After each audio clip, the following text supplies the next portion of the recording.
Hello, everybody.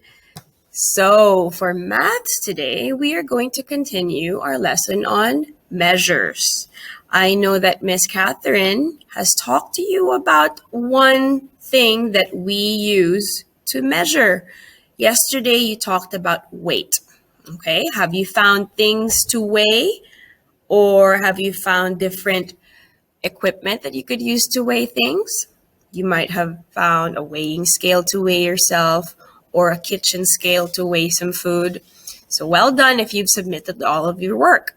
Today, we are going to look at these two ingredients here, milk and cheese. So in our recipe, it says 5 cups of milk and 2 cups of cheese.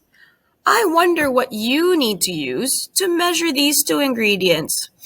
Okay, so yesterday you learned about weight. Today we will learn about capacities, okay? So let's look at our PowerPoint right here. It says here, introducing measures. Yesterday you talked about weight, and today we'll go and do capacity.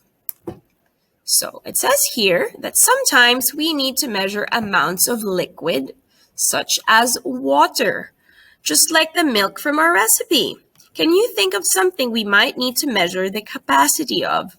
So sometimes you might need to measure the water you're drinking, or a baby bottle, or how much water in a paddling pool before you go swimming. Because if you put too much in there and a person goes in, what do you think would happen? Okay? So we can use different equipment to measure capacity. Can you name any of these tools for measuring capacity? So let's find out, what do you think this is called? Or this, or this. So put this on pause. Try and write down your guesses of what these things are called. Then when you finish writing them down, play again to check the answer. 3, 2, 1, pause. Okay, now that you've written them, let's reveal the answers. The first is called a measuring jug. So some of you might have this at home if you bake or cook with your family. Okay, so a measuring jug has all of these lines and numbers on it to measure capacity. It says here ml, and that those letters stand for milliliters. Milliliters. There you go. Milliliters. The second one is a bucket. What do you usually measure with a bucket? I know that some of you play with buckets when you're outside, when we're in the sand pit or the mud kitchen. And the last one is a cup.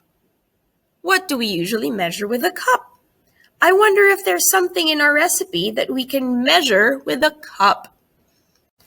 Okay, so your task today is to find a container at home. So you can use a water bottle, a cup, or any container where you can see how much liquid is in it.